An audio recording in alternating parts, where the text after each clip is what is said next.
روى الإمام محمد بن عيسى الترمذي رحمه الله في جامعه وسننه في أبواب الدعوات عن أنس رضي الله تعالى عنه قال قال رسول الله صلى الله عليه وآله وسلم قال الله تعالى يا ابن آدم إنك لو لقيتني بقراب الأرض خطايا ثم لقيتني لا تشرك بي شيئا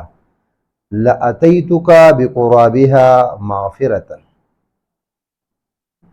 کتاب تقویۃ الایمان جو کہ شاہ اسماعیل شہید رحمہ اللہ کی تصنیف ہے،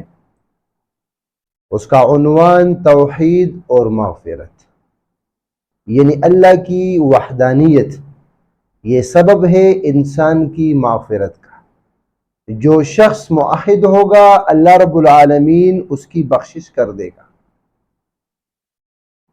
اور پھر اس کے تحت اللہ کے رسول علیہ السلام کی ایک حدیث لائے ہیں جس کو امام محمد بن عیسیٰ الترمذی رحمہ اللہ نے اپنے جامعہ میں روایت کی ہے۔ حدیث نمبر 3549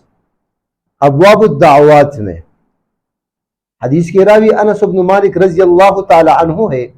اللہ کے رسول فرماتے ہیں، اللہ رب العالمین نے فرمایا، حدیث قدسی ہے۔ حدیث قدسی وہ حدیث ہوتی ہے جس میں اللہ کے رسول علیہ السلام اللہ کی طرف کسی بات کی نسبت کرے۔ اللہ فرماتے ہیں، یبن آدم، اے آدم کے بیٹے، انکا یقیناً تو لو لقیتنی بقراب الارض خطایا، اگر تو مجھ سے اس حالت میں ملے کہ دنیا بھر تو نے گناہ کیے ہوں، ثم لقیتنی لا تشرک بی شیئا، اور پھر اس حالت میں میرے پاس آئے کہ تو میرے ساتھ شریک کرنے والا نہ ہو، لَأَتَيْتُكَ بِقُرَابِهَا مَغْفِرَةً، تو میں دنیا بھر بخشش کے ساتھ تجھے ملوں گا۔ یعنی دنیا میں بڑے بڑے گناہگار لوگ گزرے ہیں، جیسے فرعون، حامان، ابو جہل، اور اس طرح عتبہ اور شیبہ، اور اس طرح اور بھی بڑے گناہگار لوگ گزرے ہیں۔ اللہ رب العالمین اس حدیث میں شرک کی غفلت کو اور شرک کی بڑائی کو بیان کرتے ہیں۔ اس کا یہ ہرگز مطلب نہیں کہ اگر ایک انسان کوئی بھی گناہ کرے تو اس کا سزا اس کو نہ ملے گا، بلکہ اس حدیث میں اللہ رب العالمین احکم الحاکمین شرک کی بڑائی اور اس کی مذمت بیان کر رہا ہے کہ میں شرک کے علاوہ سارے گناہ معاف کر دیتا ہوں، صرف شرک کو معاف نہیں کرتا۔ کیوں؟ کیونکہ اللہ وحدہ لا شریک ہے۔ اللہ مشرک کو، شریک کو اپنے ساتھ نہیں ٹھہراتا اور یہ برداشت نہیں کرتا، کیونکہ اللہ نے یہ اعلان اپنے کلام پاک، اپنے کلام میں کیا ہے، ان اللہ لا یغفر ان یشرک بہ ویغفر ما دون ذلک، کہ اللہ شرک کو کسی بھی حالت میں معاف نہیں کرتا۔ تو اگر کوئی شخص شرک کرتا ہے اللہ کے ساتھ تو اس گناہ کی معافی نہیں، اور اگر کوئی شخص ہر گناہ کر گزرتا ہے اور اس کے ساتھ ساتھ وہ موحد ہو، اللہ پر ایمان لانے والا ہو، تو یہی شخص اللہ رب العالمین احکم الحاکمین وہ سارے گناہ اس کے توحید کے بدلے وہ نیکیوں میں بدل دے گا۔ جس طرح شرک کی نحوست سے سارے اعمال برباد کر دیے جاتے ہیں، اللہ رب العالمین قرآن کریم میں فرماتے ہیں اپنے حبیب سے، لَإِنْ أَشْرَكْتَ لَيَحْبَطَنَّ عَمَلُكَ، اے محمد رسول اللہ صلی اللہ علیہ وآلہ وسلم، اگر آپ نے شرک کیا تو آپ کے تمام اعمال برباد کر دیے جائیں گے۔ اور اسی طرح پہلے انبیاء کو بھی یہ کہہ دیا گیا تھا، لَإِنْ أَشْرَكُوا، اگر انہوں نے شرک کیا تو ان کے اعمال برباد کر دیے جائیں گے۔ تو اپنے حبیب کو اللہ رب العالمین فرماتے ہیں کہ اگر آپ نے بھی شرک کیا ہے میرے محبوب، جب اپنے محبوب کو یہ اللہ رب العالمین فرماتے ہیں تو اس کے علاوہ اگر کوئی اور شرک کرتا ہے تو اس کا کیا حال ہوگا۔ اس وجہ سے انسان کو چاہیے کہ شرک کے تمام اقسام سے اپنے آپ کو بچائے رکھے۔ اس وجہ سے ایک فاسق موحد یہ متقی مشرک سے 1000 درجے اچھا ہے۔